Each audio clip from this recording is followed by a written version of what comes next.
आप सभी दर्शकों को नमस्कार। कल अयोध्या में राम मंदिर का जो है राम जी के प्राण प्रतिष्ठा होने जा रहा है। इस पे हम लोग कुछ चर्चाएं करने के लिए आए हैं। हमारे साथ हैं वरिष्ठ पत्रकार दिनेश यादव जी, चंद्र जी हैं और मैं अनिल पांडे। तो हमारा सबसे पहले सवाल दिनेश यादव जी से ये है कि क्या क्या विवाद था राम मंदिर को लेकर और कब से था? कुछ इस पे संक्षिप्त अपना राय रखें। सभी दर्शकों को नमस्कार। इनका पहला प्रश्न है कि राम जन्मभूमि को लेकर विवाद क्या था। तो आज से 550 वर्ष पहले विदेशी जो हमारे देश में आए थे उसमें एक बाबर था, और ये कहा जाता है कि बाबर ने जो मंदिर का जो निर्माण हुआ था। और आप लोगों को, मैं अपने दर्शकों को एक नई बात बता दूं, जो अयोध्या में जो राम जन्मभूमि पर जिस मंदिर का निर्माण हुआ था, तो बहुत से हमारे जो दर्शक हैं, जो श्रोता हैं, इस बात से अवगत नहीं होंगे कि सबसे पहले अयोध्या में मंदिर किसने बनवाया था। एक प्रश्न है। और सबको ये जानना चाहिए कि अयोध्या में सबसे पहले मंदिर बनाने वाले उस राजा का क्या नाम था। तो हम आप सबको बता दें कि ऐतिहासिक रूप से ये माना जाता है कि अयोध्या में सबसे पहले मंदिर का निर्माण जो विक्रमादित्य थे, उन्होंने कराया था। और वो स्वप्न में देखे थे भगवान राम को, और उनकी प्रेरणा से उन्होंने अयोध्या में राम मंदिर का निर्माण कराया था। कालांतर में जब विदेशियों का अपने देश पर आक्रमण हुआ, तो ये माना जाता है कि बाबर ने जो उसका जो गुंबद था, जो मंदिर का जो ऊपरा जो हिस्सा था, बना होता है, उस हिस्से को उसने तोड़वा दिया और उसको गुंबद नुमा बना दिया, जैसा कि इस्लाम में बनाया जाता है। उसके लिए संघर्ष चलता रहा। मुगल काल में भी संघर्ष चला। कई ऐसे मौके आए जब हिंदू और मुसलमान इस देश में एक हुए, और एक होकर के उन्होंने कोशिश किया कि इसको हिंदुओं को सौंप दिया जाए। सहमति बनी, लेकिन इसमें बहुत विलम्ब हो चुका था और हमारे देश पे ब्रिटिश शासन हो चुका था। और आपको बता दें कि आज से 1853 की बात है, जब अपने देश का एक शासक मीर जाफर इस बात पे सहमति जता दिए थे कि ये जो ढांचा है ये हिंदुओं को सौंप दिया जाए और देश में शांति और अमन चमन रहे, भाईचारा बना रहे। लेकिन ये बात जो मीर जाफर की थी, वो अंग्रेजों को डाइजेस्ट नहीं हुआ। उन्होंने सोचा कि जब मीर जाफर इसको सौंप देगा हिंदुओं को, तो हिंदू मुस्लिम एक हो जाएंगे, और जब एक हो जाएंगे तो हम इनसे निपट नहीं पाएंगे और शासन नहीं कर पाएंगे। तो इस बात को की जानकारी जब अंग्रेजों को हुई, तो वो मीर जाफर के पीछे पड़ गए, और फिर जो उसका शासन सत्ता था उसको भी अंग्रेज उखाड़ फेंके। और इस तरह से जो मीर जाफर का सपना अधूरा रह गया, और जो विवाद था ज्यों का त्यों था। तो जो कई बार ऐसा मौका आया कि हिंदू मुस्लिम एक होकर के देश में अमन चैन लाने का प्रयास किए, और अंग्रेजों के कुचक्र के नाते ऐसा नहीं हो पाया। अब जाकर के ये सपना जो है साकार हुआ है, और ये निरंतर प्रयास से साकार हुआ है। आप सभी जानते हैं कि नेहरू जी के ज़माने में भी उसका ताला खुलवाया गया था, फिर चल करके जो है राजीव गांधी ने भी ताला खुलवाया, और उसमें वीर बहादुर सिंह की भी भूमिका रही। फिर जो है 90 के दशक में मंडल और कमंडल का जो आंदोलन चला, उसमें भारतीय जनता पार्टी आरएसएस ने भी इसे मुद्दा बनाया, और अंततः कोर्ट के फैसले से यह वक्त भी आया जब आज राम मंदिर जो है पूरा निर्माण होने के कगार पे है, और 22 तारीख को उस मंदिर में भगवान राम के मूर्ति का प्राण प्रतिष्ठा भी होगा। मैं ये जानना चाहता हूँ, जैसे 90 के दशक में बताया जाता है कि उस समय मुलायम सिंह यादव जी मुख्यमंत्री थे। बाबरी जो ढांचा, विवादित ढांचा था, उसको ढाने का भी प्रयास किया गया। तो उस समय क्या माहौल रहा होगा? जैसे आप लोग को तो कुछ मतलब उसके विषय में नज़दीक से जानकारी होगी, उसमें कैसा माहौल था?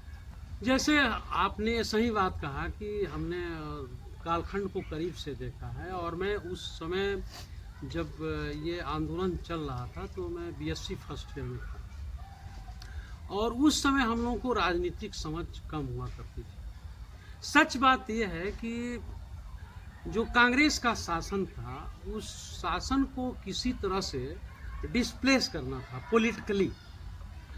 तो उसमें पॉलिटिकली कांग्रेस को डिस्प्लेस करने के लिए जो जनता दल था और 1980 में जो गठित भारतीय जनता पार्टी, ये दोनों मिलकर के राजनीतिक रूप से संघर्ष कर रहे थे। कांग्रेस के आगे दोनों दल जो है टिक नहीं पा रहे थे, तो ये दोनों एक हुए, जनता दल और भारतीय जनता पार्टी एक दूसरे के करीब आए कांग्रेस को हटाने के लिए, और सफल भी हुए, जिसमें विश्वनाथ प्रताप सिंह जो है वो फोर्स को लेकर के आए और जिसके चलते राजीव गांधी को कुर्सी से हटना पड़ा।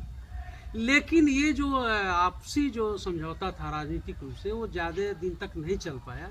इसी बीच जो है विश्वनाथ प्रताप सिंह अपना जो है शोषित दलितों के लिए मंडल कमीशन लेकर के आए, और जो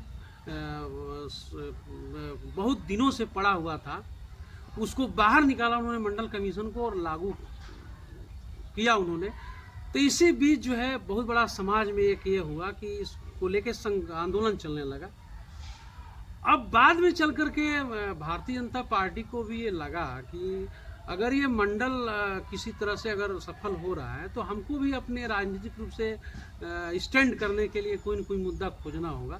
तो एक तरह से कह सकते हैं कि बड़ा ईजिली एक मुद्दा था कि जो पहले से पड़ा हुआ राम जन्मभूमि का विवाद है उसको आगे बढ़ाया जाए। इसीलिए लाल किशन आडवाणी ने जो है रथ लेकर के निकले कि अब हम मंडल के जवाब में कमंडल को स्थापित करने के लिए वो निकले। उसमें राम मंदिर मुद्दा भी रहा और इसका सपना भी दिखाया कि इसको पूरा करना है, और ये आंदोलन का रूप पकड़ लिया और इस पे सरकारें आती रही जाती रही, मंडल और कमंडल पर भी सरकारें बनती रही हैं।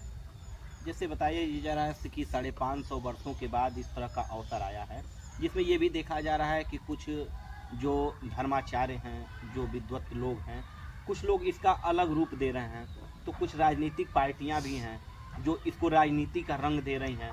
कुछ लोग ये बता रहे हैं कि केवल ये 2024 को चुनाव को लेकर इतना जल्दी किया जा रहा है। इस पे क्या विचार रखते हैं? देखिए, आपने बहुत अच्छा प्रश्न किया है कि जितना भी पॉलिटिकल पार्टियां हैं, चाहे संतों के बीच मतों का अंतर है, सच्चाई यह है कि इस देश का प्रत्येक व्यक्ति भगवान राम को मानता है, क्योंकि वो राष्ट्रीय एकता के भी प्रतीक हैं, आस्था के भी प्रतीक हैं, वो धर्म के भी प्रतीक हैं, और राष्ट्र के यूनाइट करने में एकता के रूप में भी उनका एक तरह से प्रतीक के तौर पे देखे जाते हैं। क्योंकि आप जानते हैं कि समाज जितना राजनीति से और जितना कानून से कंट्रोल नहीं होता है, उतना वो अपने धार्मिक व्यवहारों को लेकर संगठित होता है। जितना आदमी कानून से नहीं डरता है, उतना वो डरता इस बात से है कि अगर हम गलत करते हैं तो भगवान हमसे रूठ जाएंगे।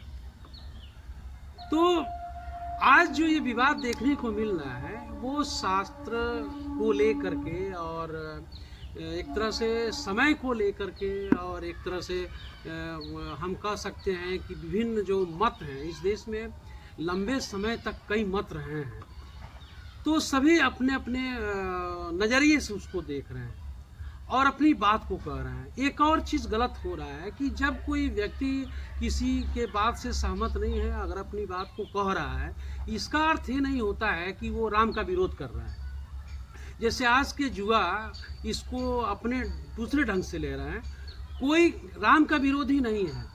ये जरूर है कि हर आदमी अपने सिद्धांत को लेकर के वो स्टैंड करता है और समाज में अपने पर्सनालिटी को, अपने कम्युनिटी को, अपने पॉलिटिकल स्टैंड को वो रखना चाहता है। माने वो समाज के नज़र में अपने अस्तित्व को बनाए रखता है। तो इसमें इस तरह के मत चलते हैं। जैसे आप जानते हैं कि लोग कहते हैं कि ईश्वर एक ही है, तो जब ईश्वर एक ही है तो फिर ये शैव संप्रदाय और वैष्णव संप्रदाय, तमाम देवी देवता होने का क्या मतलब है? तो भाई एक और चीज़ है, एक व्यक्ति एक ही है, उसके विभिन्न पद होते हैं, विभिन्न स्वरूप होते हैं, और सबकी अपने अपने आस्थाएं होती हैं प्रतीक के तौर पे।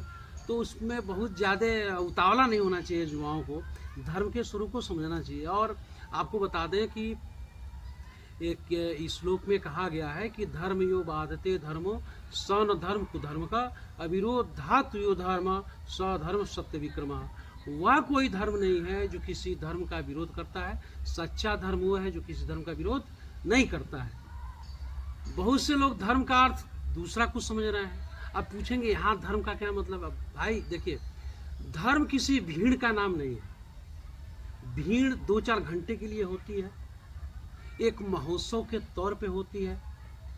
धर्म का पालन तो प्रत्येक व्यक्ति को अपने धर्म का पालन स्वयं करना होता है। आप पिता हैं तो पिता के धर्म का पालन करना पड़ेगा। आप किसी के पुत्र हैं तो पुत्र के धर्म का पालन करना पड़ेगा। आप जिस भी पद पर हैं, जहां भी हैं, जो दायित्व आपको दिया गया है उसको पूरा करना आपका धर्म है।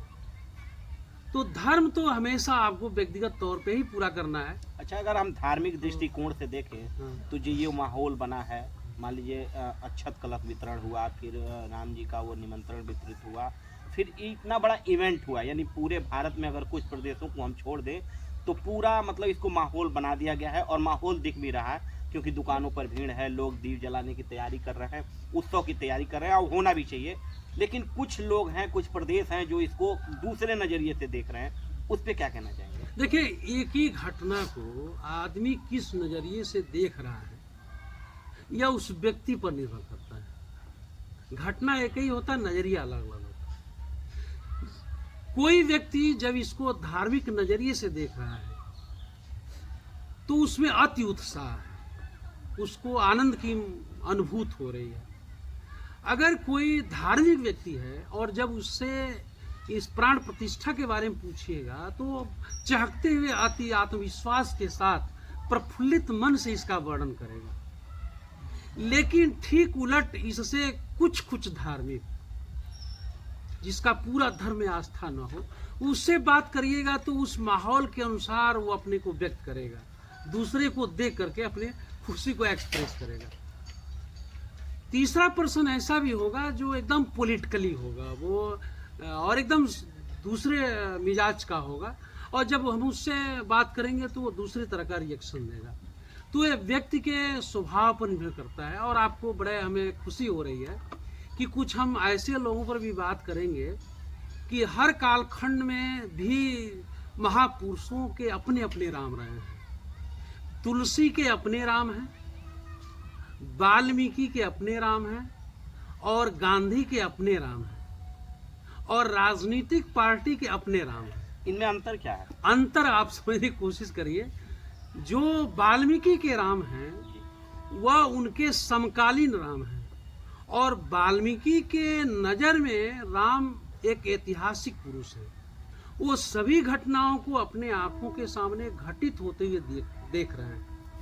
वो स्वयं उनके आश्रम में सीता जी मौजूद हैं, उनके आश्रम में, वाल्मीकि के आश्रम में लव कुश का जन्म होता है। उन्हीं के आश्रम में राम के पुत्रों से स्वयं राम को और उनके परिवार को युद्ध करना पड़ता है, और स्वयं पुत्र ही जवाब देते हैं कि हमें दूसरे को नीचा दिखाने के लिए ये सब काम नहीं करना चाहिए। तो वाल्मीकि के नजर में जो प्रभु राम हैं वो ऐतिहासिक पुरुष हैं, क्योंकि वो अपने स्वयं उस कालखंड में उस इतिहास को रच रहे हैं। सभी के राम तो अयोध्या के ही है ना। एक मिनट, दूसरे राम हैं, इस सवाल का जवाब थोड़ा सा रुक के मैं दे रहा हूँ। जी। तुलसी के राम श्रद्धा के राम है, तुलसी के राम भक्ति के स्वरूप के राम है, तुलसी के राम जन जन के राम है, और तुलसी के जो राम हैं वो उनके लिए असीम श्रद्धा के केंद्र हैं।